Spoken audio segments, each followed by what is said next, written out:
So we're here with Hale, and I'm kind of excited to interview you guys because they're the first band that I was like, yeah, we got Hale coming on Void TV, and people were like, hey, I know those guys.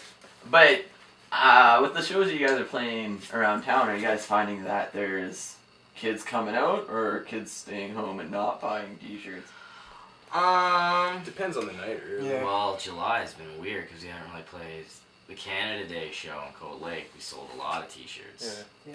But that's just, I think, it's nature of the... Yeah, and Oh, that Sam, t-shirts, Canada Day. that Sam Roberts show we sold a lot. And then what do We sold a lot.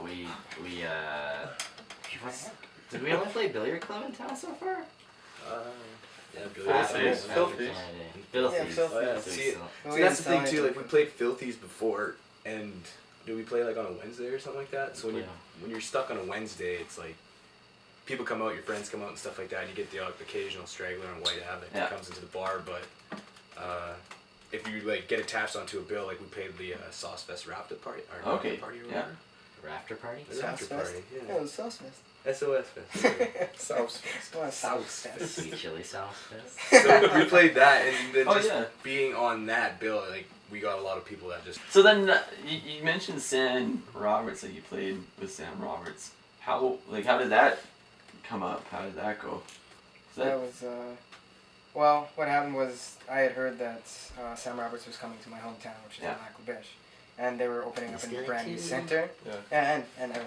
Okay, right. And we were like, well, crap, we're a band, we play, and we are from Lac La Biche. So I sent Sam Roberts an email saying, like, yay, we'd like to play with you. Like, we're a small band, but we think we do really good and fit in there, and it would do really good things for the town to have a local band play with somebody this big. And yeah, you're right, when we were talking a little bit earlier about it being a little bit more professional, like saying it in a professional way, and speaking to them like, they're our peers, and we're all doing the same thing for Canadian music, right? Yeah, instead of being like, oh my God, Sam Roberts, put us on the bill. So I didn't talk in that way. Yeah. I mean, even though inside I was like, You almost word it like a manager would word it. yeah, a little bit.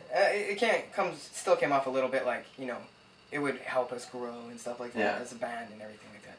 But they listened to it. They sent the band. I think it was a bassist from Sam Roberts sent Dave. Dave, Sweet yeah. Dave. Yeah. And he sent it to the Lac La Biche Bold Center and said, yeah, we'd like to have these guys come in. All right, on.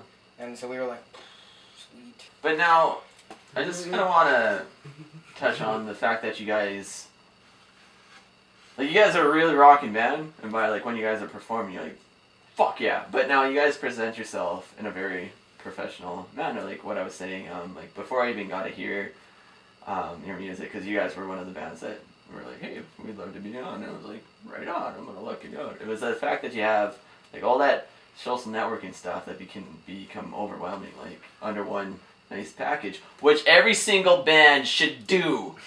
But so like, where does that kind of come from? Like, are you kind of taking that role of being the manager and keeping it in house? No, we all do it. Okay. But I have I work in an advertising agency. Oh, really? Downtown, so I have some experience in marketing. So I know how to do, like, how to get ourselves out there a little bit, like to a certain extent. But these guys, they always show me my faults all the time too.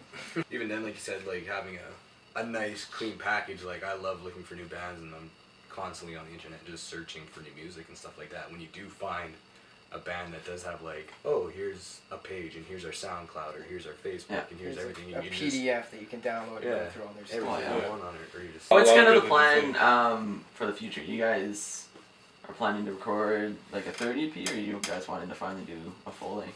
We, our friends in Chase and Jones, they did an interview one time, and they were saying about how, like, EPs are the way to go, and I read about it, and I thought about it, and I was like, like, yeah, it is, like, I would rather release new stuff once a year, like, release less, and it costs less to record an EP, and you sell it for less, and, like, just, everything just seems more effective, and it's faster, and then we have more time to work on just the 5 songs and get those 5 songs. Yeah, and rather get them than really round it out. rather than make 12 and just have some filler.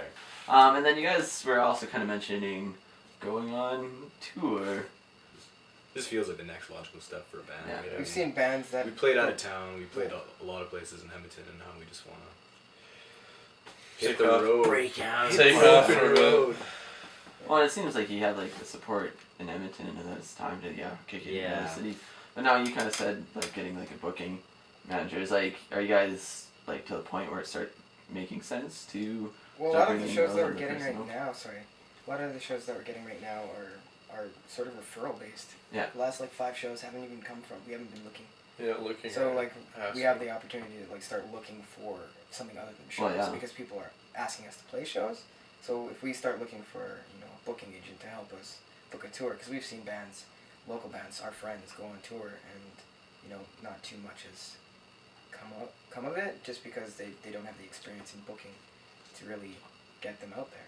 Like it puts so much like on the band. Like I'm all for the death of major labels, and it's really cool to see that bands are able to like put out their own records and do it themselves, and Yeah. that bands like finally have complete creative control, right? And they're getting, and even if bands that do sign to like majors, they're getting like decent contracts. Where back in the day, it wasn't the case, but it seems like it's gone too much the one way. Like bands are trying to do. Teeter-totter. Yeah, like bands are trying to do Whoa. everything themselves, and like you guys got to like write your songs, rehearse, and just like be a band and deal with that, and then you start adding on like, well, how do we go about booking like a coast to coast tour, and like where how do we get T-shirts printed and Yeah.